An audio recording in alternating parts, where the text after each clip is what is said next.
بہت شکریہ جناب اسپیکر، آپ نے ایک انتہائی حساس اور جس کا تعلق تمام مسلمانوں کے ایمان سے ہے اس عنوان پر مجھے گفتگو کا موقع دیا۔ جب ہم بات کرتے ہیں مسجد اقصیٰ کی تو یہ مسجد اقصیٰ وہی ہے جہاں معراج کی رات میرے نبی صلی اللہ علیہ وسلم نے تمام نبیوں کو نماز پڑھائی۔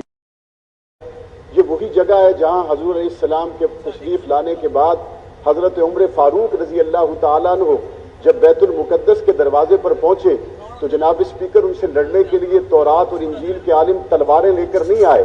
ان سے لڑنے کے لیے وہ نیزے لے کر نہیں آئے، بلکہ بیت المقدس کے تورات و انجیل کے عالم تورات اور انجیل کو لے کر آئے، اور ایک نظر وہ تورات کو دیکھتے تھے اور دوسری نظر عمر ابن خطاب کو دیکھتے تھے، اور وہ کہتے تھے ہماری آسمانی کتابوں میں اس شخص کا حلیہ لکھا ہوا ہے جس کے ہاتھ پہ بیت المقدس کو فتح ہونا ہے۔ ہزاروں سال سے آپ کا حلیہ آسمانی کتابوں میں لکھا ہوا تھا، آج ہم آپ سے جنگ نہیں کریں گے، یہ بیت المقدس کی چابیاں ہیں، آپ اس کے اوپر آ جائیں اور آپ سے زیادہ اور کوئی حقدار نہیں ہے۔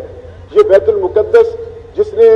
1 2 3 4 سال نہیں، ہزاروں سال کی تاریخ اپنے دامن میں سمیٹی ہوئی ہے۔ ایک صحابی نے اللہ کے رسول سے پوچھا، یا رسول اللہ بتائیے سب سے پہلے روئے زمین پر اللہ کا گھر کون سا ہے؟ پیارے حبیب صلی اللہ علیہ وسلم نے جواب دیا، اللہ نے خانہ کعبہ کو اپنی عبادت کے لیے بنایا۔ اس صحابی نے پوچھا، یا رسول اللہ روئے زمین پر دوسرا اللہ کا گھر کون سا ہے؟ پیارے حبیب صلی اللہ علیہ وسلم نے جواب دیا، دوسرا اللہ کا گھر بیت المقدس ہے جسے مسجد اقصیٰ کہا جاتا ہے۔ حضور علیہ السلام پر قرآن مجید نازل ہوا، بنی اسرائیل سورت کی تلاوت کیجئے، اس کے پہلے رکوع میں اللہ تعالیٰ نے ارشاد فرمایا کہ ہم نے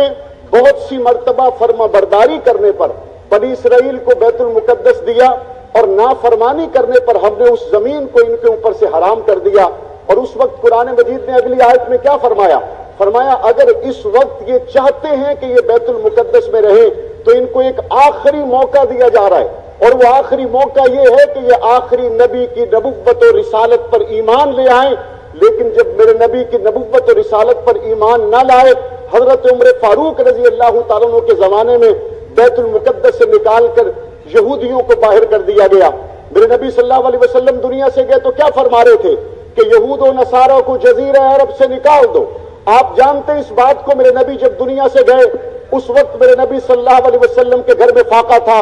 آج پوچھئے فوجیوں کو بطور خاص مسلم افواج کو جب تربیتی گفتگو کے لیے اکٹھا کیا جاتا ہے تو بطور خاص یہ واقعہ ان کے سامنے رکھا جاتا ہے کہ میرے نبی صلی اللہ علیہ وسلم کے گھر میں فاقہ ضرور تھا، لیکن پیارے نبی صلی اللہ علیہ وسلم جب دنیا سے چلے گئے تو 7 تلواریں میرے نبی کے گھر سے آئی۔ میرے نبی صلی اللہ علیہ وسلم کا انداز کوئی شک نہیں تبلیغ کا انداز بھی ہے، میرے نبی صلی اللہ علیہ وسلم کے انداز میں کوئی شک نہیں پیار اور محبت کا انداز بھی ہے، لیکن کیا میرے نبی نے بدر میں تلوار نہیں چلائی؟ کیا میرے نبی نے احد میں تلوار نہیں چلائی؟ کیا میرے نبی صلی اللہ علیہ وسلم نے خندق کے موقع پر تلوار نہیں چلائی؟ آج کہا جاتا ہے اسلام امن کا درس دیتا ہے، ڈاکٹر عافیہ کو وہ لے جائیں اسلام امن کا درس دیتا ہے، وہ کشمیر کو لے جائیں اسلام امن کا درس دیتا ہے، روہنگیا کے مسلمان روتے رہیں اسلام امن کا درس دیتا ہے، شام کے مسلمانوں پر بشار الاسد ظلم کرے اسلام امن کا درس دیتا ہے، 70,000 سے زیادہ میری بہنیں اور بیٹیاں شام کے حکومت خانوں میں جلتی نہیں اسلام امن کا درس دیتا ہے، نبی علیہ السلام کی شان میں گستاخی ہو جائے اسلام امن کا درس دیتا ہے، پورا افغانستان تباہ ہو جائے اسلام امن کا درس دیتا ہے۔ یہ کون سے اسلام کی باتیں کی جا رہی ہیں؟ یہ اسلام کے ساتھ مذاق ہے۔ میرے نبی کی زندگی میں صرف مکہ نہیں ہے، میرے نبی کی زندگی میں بدر بھی ہے، احد بھی ہے، حنین بھی ہے،